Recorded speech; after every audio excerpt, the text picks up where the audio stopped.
Та ямар ч маргаанаа шүүхийн эвдрүүлэн зуучлах ажиллагааны журмаар шийдвэрлэх боломжтой. Эвдрүүлэн зуучлах ажиллагааны давуу тал нь хаалттай, хурдан шуурхай, эв зүүгээр маргаанаар шийдвэрлэх боломжийг танд олгох юм. Та шүүхтээр нэхэмжлээ өгөхөөс өмнө болон хойно аль шатанд шүүхийн эвдрүүлэн зуучлах ажиллагааны журмаар шийдвэрлэх боломжтой.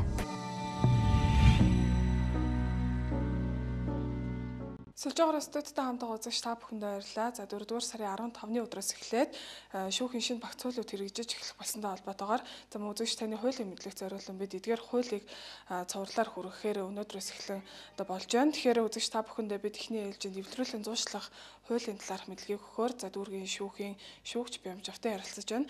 Тэгэхээр энэхүү хуулийн гол онцлог энэхүү хууль нь хизээнээс эхэлж баталж хизээнээс хэрэгжиж эхлэх юм байна. За энэ эвдрүүлэн зуучлалын тухай хууль нь 2012 оны 5 сард батлагдсан байгаа. За уг хууль нь болохоор 6 бүлэг 35 зүйлтэй ийм шинэ хууль гарсан. За эвдрүүлэн зуучлах одоо хууль нь гол онцлог нь гэвэл одоо иргэд шүүхтэр ирээд эвдрүүлэн зуучлах ажиллагаанд оролцож болохоор хуучлагдсан. За энэ нь болохоор шүүхийн ажлын ачааллыг багасгаж байгаа нэгдүгээрт. За хоёрдугаар шүүхийн зардал буурна. За иргэдийн хувьд бол шууд иргэний журмаар хэрэг маргааныг шийдвэрлснээс цаг хугацаа, хөрөнгө мөнгө, зардал эдгээрийг бол хэмнэж байгаа нэг талтай. За мөн тэмдэгтэй хураамжийг шүүхэд төлдөг хүмүүс за хэрэг маргаан дээр энэ нь бол бас тодорхой хэрэг маргааныг шийдвэрлэхэд бол улсын тэмдэгтэй хураамж нь багасч гисэн байгаа. За мөн тэмдэгтэй хураамж төлөхдөө бол энэ тэмдэгтэй хураамжийн тухай хууль зааснаар эвлэрүүлэн зуучлалын ажиллагааг явуулахад хөлс буюу эвдрүүлэн зууслагчид хөлс буюу мөн тэмдэгтэй хураамжийг төлнө. Тэмдэгтэй хураамж нь бол 30 мянган төгрөг төлөхөр байгаа. За мөн шүүхийн хажууд бол эвдрүүлэн зууслагч ажиллаж байгаа. Уг эвдрүүлэн зууслагч нь бол төсвөөс санхүүжиж ажиллана. Гэхдээ иргэд бол хөлс төлөхгүй шүүхтэр ирээд бол мөн зөвхөн тэмдэгтэй хураамжаар төлнө гэсэн үг. За мөн энэ хуулиар энэгээр одоо эвдрүүлэн зуучлалаар хандсанараа бол иргэд бол цаг хугацаа, зардал мөнгө, хөрөнгө мөнгө хэмнэхээс гадна мөн нууцлалтай эвдрүүлэн зуучлагчид хандгаад зуучлагч бол тухайн иргэний нууцлалыг бол маш сайн хадгалах байгаа хуулиараа. Тэгэхээр энэхүү эвдрүүлэн зуучлах хуулиар ямар хэрэг маргааныг шийдвэрлэх боломжтой юм болоо? За иргэний эрх зүйн хэрэг маргаан, за мөн хөдөлмөрийн ганцаарч хийсэн маргаан байгаа. Дээрээс нь гэр бүлийн холбогдлолтой хэрэг маргаанууд дээр маргаануудыг бол эвдрүүлэн зуучлалаар шийдвэрлэх боломжтой. За жишээ нь гэх юм бол зээлийн гэрээ ч юм уу хөдөлмөрийн маргааны хувьд бол ажилтан ажил олгогч хоёрын хоорондох маргаан.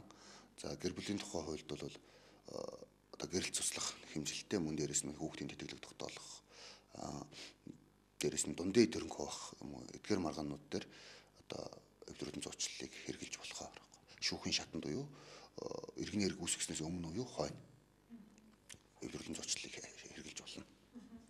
Тэгэхээр таны ярианд бас дурддагдлаа эвдрүүлэн зуучлагч гэж. Ер нь эвдрүүлэн зуучлагч гэж ямар хүнийг хэлэх юм бол тэгээ Багнуур дүүргийн шүүхэд бол 2 эвдрүүлэн зуучлагч байна гэж түрүүнд яриандаа дурдчихсан. Тэгэхээр энэхүү 2 эвдрүүлэн зуучлагчаас за талуудаас өөрөө сонгоод би энэ хүнийг эвдрүүлэн зуучлагчаараа сонгоно гэж сонголт хийж болох юм болоо?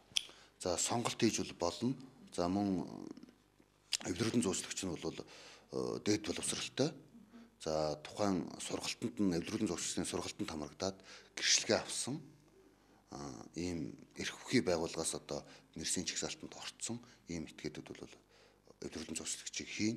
За эвдрүүлэн зуучлалчийг бол ерөнхий шүүхийн хажууд дээр этгийг бол ерөнхий зөвлөл өс томилогдож гэж явж байгаа. Тэгэхээр бас түрүүнд ярианд чинь сонсогдчихсан талтай нөгөө эвлэрлийн гэрээ гэдэг юм. Эвлэрлийн гэрээг байгуулсан ер нь ач холбогдол юундаа гэдэг юм болоо? Эвлэрлийн гэрээг хизээ яаж байгуулах юм бол?